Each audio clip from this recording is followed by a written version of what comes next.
Welcome back to the channel guys and welcome back to the very new edition of string Saurabh. आज जिस चीज़ के बारे में बात करने जा रहा हूँ बहुत ज़रूरी टॉपिक है। मुझे नहीं पता लोग इसके बारे में बात क्यों नहीं करते, मुझे नहीं पता आज तक किसी ने बात क्यों नहीं करी, but somehow I came across this कि हाँ ठीक है, ऐसे फिगर आउट करनी चाहिए चीज़ें। एज टाइटल सेज कि what is right now going wrong in India. India इतनी अच्छी कंट्री था, सब था, बट समहाउ 2010 के बाद से डिप्रेशन में जाता गया। इकोनॉमिक डिप्रेशन की बात कर रहा हूँ मैं।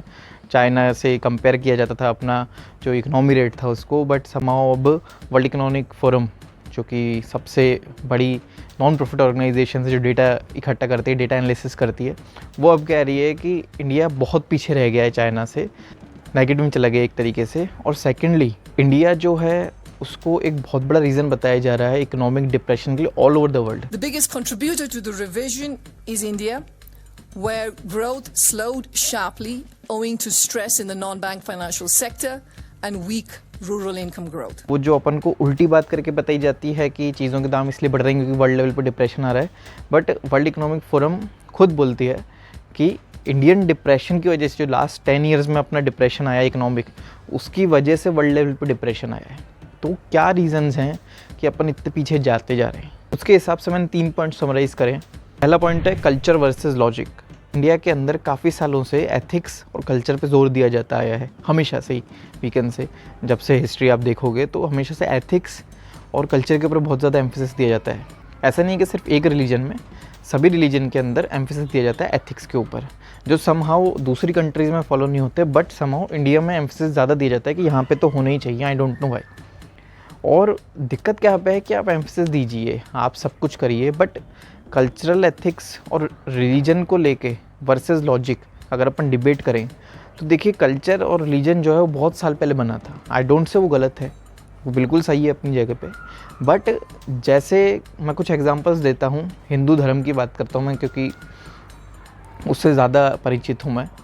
तो उसके अंदर काफ़ी सारे सिस्टम थे, जैसे डाउरी सिस्टम था जिसको काफ़ी हद तक हमने सप्रेस कर दिया है। सती प्रथा थी, बहुत सारे कल्चर से छोटे छोटे जिनको सप्रेस कर दिया गया टाइम के साथ में। क्यों? क्योंकि मॉडर्न डे में या मॉडर्न टाइम में समझ में आया कि लॉजिक जीत गया उनसे। लॉजिक के अकॉर्डिंग वो कल्चर्स, वो एथिक्स गलत थे।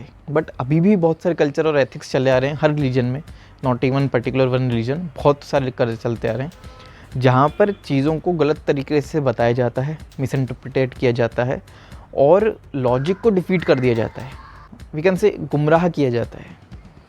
कुछ ही टाइम पहले काफ़ी बड़े योग गुरु हैं, वो बोल रहे थे मीडिया में आके पब्लिकली कि लाखों लोगों की मौत एलोपैथी की दवा खाने से हुई है। जितने लोगों की मौत हॉस्पिटल न जाने के कारण से हुई है, ऑक्सीजन न मिलने के कारण से हुई है, उससे ज्यादा लोगों की मौत ऑक्सीजन के बावजूद हुई है, दवा एलोपैथी की दवा मिलने के बावजूद हुई है। एक तो एक बहुत ज़्यादा सेंसिटिव मैटर था, उसमें भी उन्होंने बहुत ज़्यादा ही बढ़ चढ़ के बोल दिया। सो ये अपने आप में बहुत बड़ा स्टेटमेंट है। फिर काऊ यूरिन या डंक यूज़ करो कोविड नहीं होगा, एक वो आता है। फिर एक रिलीजन्स में आता है एनआरसी को उल्टा करके देखो, कोरोना होता है। तुम एनआरसी को हटा दो, बेशक मेरा रब कोरोना को हटा देगा। पर्टिकुलरली किसी रिलीजन को टारगेट नहीं कर रहा हूँ, फिर से बोल रहा हूँ मैं, बट सब अपने अपने रिलीजन अपने अपने लॉजिक देते हैं इसके पीछे। इतना सेंसिटिव मैटर चल रहा है इंडिया के अंदर, कोरोना आया हुआ है, लोग मर रहे हैं, डेली केसेस बढ़ते जा रहे हैं, ऑक्सीजन की कमी थी महीनों तक, अब जाके थोड़ा बैलेंस मन लगा है, but still people are commenting and without any logic. तो कल्चर वर्सेस लॉजिक, जब तक हम लॉजिक को कल्चर के बराबर लेकर नहीं आते, मैं नहीं कहता कि लॉजिक को कल्चर के ऊपर रख दो, कल्चर और लॉजिक दोनों बराबर होने चाहिए। एथिक्स और लॉजिक जब दोनों बराबर लेवल पे आ जाएंगे, लेकिन से दोनों चीज़ों को 100% दिया जाएगा ना प्रेफरेंस, तब हम सही ट्रैक पे आने लगेंगे। क्योंकि बहुत सारी चीज़ें अभी भी हम ऐसी कर रहे हैं जो एथिकली शायद कल्चरली सही होगी बट एथिकली गलत है, और हम उसको करेक्ट नहीं कर पा रहे हैं। क्यों? क्योंकि वो हमारा कल्चर कहता है, और कल्चर के अगेंस्ट और रिलीजन के अगेंस्ट कोई कैसे जा सकता है? मैं भी नहीं जा रहा, आप डंडा लेके मारने मत आ जाना, मैं किसी भी रिलीजन के अगेंस्ट नहीं जा रहा। मैं बस एक अपना पॉइंट रख रहा हूँ कि रिलीजन जितना इम्पोर्टेंट है उतना इम्पोर्टेंट लॉजिक भी है। दोनों जहाँ पर मीट हो जाते हैं वहाँ पर आप कह सकते हैं कॉमन सोल्यूशन आ सकता है। दूसरा पॉइंट, ब्लाइंड फेथ की tend to follow, Indians are tend to follow someone. बहुत साल पहले चले जाएं तो अपन अपने राजाओं को फॉलो करते थे, डायनेस्टीज़ के बारे में पढ़ते थे, उनको फॉलो करते थे, we were like mad about them. अब जो प्रेजेंटली सिचुएशन है, हम क्रिकेटर्स को फॉलो करते हैं, हम एक्टर्स को फॉलो करते हैं, एंड रिसेंट 6-7 साल में हम political leaders and political parties को ब्लाइंडली फॉलो कर रहे हैं। उनको क्वेश्चन नहीं करते, हम ब्लाइंडली फॉलो करते हैं, वो जो कर रहे हैं वो सब सही है। और इन केस अगर कोई उनको क्वेश्चन भी करने की कोशिश करता है तो यही जो ब्लाइंड फॉलोअर्स हैं इन सब सेलिब्रिटीज़ के, एक्टर्स के, क्रिकेटर्स के, पॉलिटिकल लीडर्स, पार्टीज़ के, ये उनको थ्रैश करते हैं, अब्यूज़ करते हैं। आई थिंक सबको राइट है क्वेश्चन उठाने का, क्वेश्चन करने का, क्योंकि जब हम किसी गवर्नमेंट को चूज़ करते हैं, पर्टिकुलरली बात करूँगा अब गवर्नमेंट की, जब हम किसी गवर्नमेंट को चूज़ करते हैं हम इसलिए करते हैं कि ये कुछ अच्छा करेगी, ये कोई बदलाव लेकर आएगी। और अगर आपको लग रहा है कि नहीं ये नहीं कर पा रहे हैं, then why don't we question that. उनको ब्लाइंडली फॉलो करना, I don't think that is right. वो कुछ भी कह देते हैं, कैसे भी मोल्ड कर देते हैं लोगों को, लोग उनके पीछे जा रहे हैं। Why? I don't know why. उनके पास आपसे ज़्यादा दिमाग है, अगर है तो यूज़ क्यों नहीं कर रहे? अगर होता तो 2010 के कंपैरिजन में अपन अभी आगे होते, तो definitely that is not the case. कहीं ना कहीं पब्लिक लैग कर रही है गवर्नमेंट को क्वेश्चन करने में, इसलिए इंडिया जो है पीछे जा रहा है। नो मैटर स्टेट गवर्नमेंट हो या सेंट्रल गवर्नमेंट हो, क्योंकि मैं ये डिबेट नहीं चालू करना चाहता कि कौन सी गवर्नमेंट बेस्ट है अगेन, क्योंकि अगेन कोई एक्स पार्टी को फॉलो करता है, कोई वाई पार्टी को फॉलो करता है। मैं ये क्वेश्चन करता हूँ कि आप फॉलो क्यों करते हो? Why to follow? We have elected people to do things, we have not elected people to follow them. It is like कि हमने अपना खुद का एक नया धर्म बना दिया, रिलीजन बना दिया वर्शिप करने के लिए, नए नए गॉड बना दिए। Parties are acting like religion and leaders are acting like god, कि हम इस पार्टी को फॉलो करते हैं तो हमारे धर्म के बारे में कुछ गलत मत बोलना, हम इस लीडर को फॉलो करते हैं, हमारे लीडर के बारे में कुछ गलत मत बोलना, और अगर आपने बोल दिया तो they will trash you like anything. और उसका एग्जाम्पल आपको दिख जाएगा कल मॉर्निंग तक।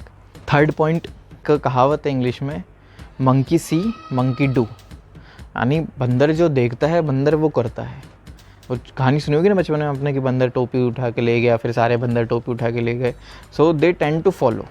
क्या फॉलो करना है? जो भी +1 कर रहा है वही हम फॉलो करेंगे। मतलब वो एग्जैक्टली आप कर सकते हो कि ये जो कर रहा है पास वाला वही मैं करूँगा, जो मैं कर रहा हूँ वही पास वाला करेगा।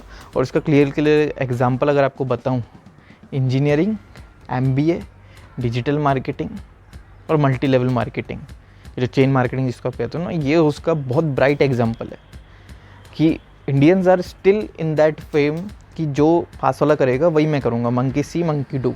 और रिसेंटली बहुत बड़ा एग्जाम्पल उसका आया क्रिप्टो करेंसी में। क्रिप्टो करेंसी मुझे नहीं पता कितने लोग जानते हैं, but it is a virtual currency जो कि बहुत ज़्यादा गिरी है और बहुत ज़्यादा लोगों को उसमें पैसा लगा हुआ था, because they tend to follow monkey see monkey do. उन्होंने देखा, उन्होंने करा, उनका पैसा डूब गया।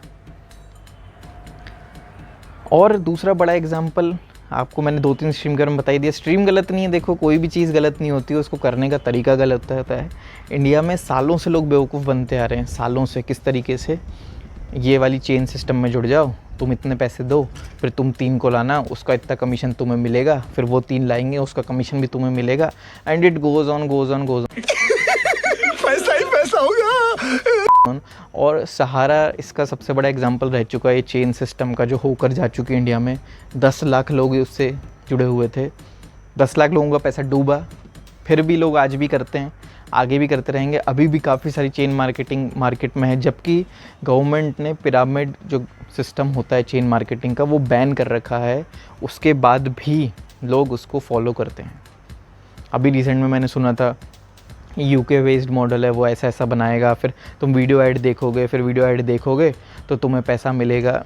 और हम क्यों मूर्ख बनते हैं आपको पता है? Because we have the tendency कि कितना पैसा लगाना है, अच्छा 100 रुपये, कितना लगाना है 500 रुपये, अच्छा डूबेगा तो 500 डूबेगा, बट आएगा तो I will earn this much amount per month, 1 lakh रुपये पर महीना। इसी चीज़ का फ़ायदा उठाती हैं बाहर की कंपनियाँ और इंडियन पैसा को लेके चली जाती हैं, और लोग बेवकूफ़ बनते जाते हैं। अभी भी बन रहे हैं, अभी भी बहुत सारी कंपनी सेम चीज़ कर रही हैं। कोई प्रोडक्ट नहीं है उनके पास, कोई सर्विस नहीं है, फिर भी तुम 3 लाना, मैं 3 के पैसे दूंगा, ये 3 वो 3, मतलब हेरा फेरी चल रही है। 25 दिन में पैसा डबल, 25 दिन में पैसा double. And I don't know why government इस पर कोई स्ट्रिक्ट लॉ नहीं ला रही, जैसे कि सोशल मीडिया पे लाई कि आप सोशल मीडिया पे स्ट्रिक्ट लॉ ला सकते हो, तो इन चीज़ों पे भी लेकर आओ। इंडियन पैसा इतना सारा है, इतने सारे लोगों ने इन चीज़ों में पैसा लगा रखा है, मैं जिस कंपनी का रहता हूँ उसके 3 करोड़ यूज़र होने वाले हैं, इतने लोगों ने पैसा लगा रखा है इंडिया से, इतना पैसा इंडिया का डूबने वाला है। क्यों कह रहा हूँ डूबने वाला है? क्योंकि ऐसा कोई भी प्रोजेक्ट नहीं होता कि आप एक चेन रिएक्शन क्रिएट कर दो जिसमें पैसा आता रहेगा। अगर ऐसा होता तो बिल गेट्स और वॉरेन बफेट यही करके अमीर बन जाते दोस्तों। और जितने भी मोटिवेटर्स होंगे ना इसके, जो बोलते नहीं ऐसे आता है वैसे आता है, आता होगा स्टार्टिंग के 1-2 लेयर में आता है, उसके बाद नहीं आता। उसका नीचे जितने भी लोग जुड़ते हैं ना, जिनको कुछ नॉलेज नहीं होती इस चीज़ की, बस हाँ उनको पता जाता है कि तुम इतना डालोगे तो तुम इतना मिलेगा इतने साल बाद, बस वो इसी लालच में फंस जाते हैं, इसी ट्रैप में फंस जाते हैं। तो मुझे भी डबल कराना है पैसा। ये कुछ 3 रीज़न है मेरे हिसाब से कि अपन इतने पीछे जाते जा रहे हैं। आई डोंट नो मैंने ज़्यादा बोल दिया है या कम बोल दिया है। अगर आपके सेंटिमेंट्स हर्ट हो गए हैं तो आई एम रियली सॉरी। मैंने किसी रिलीजन या किसी पर्टिकुलर रिलीजन को टारगेट नहीं किया है, ना पर्टिकुलर किसी पार्टी को टारगेट किया है। मेरा मोटिव सिर्फ ये है कि हम जो पीछे जा रहे हैं, एक डिप्रेसिंग इकोनॉमी बन रहे हैं, वो ना बने और लोग थोड़ा अवेयर रहें।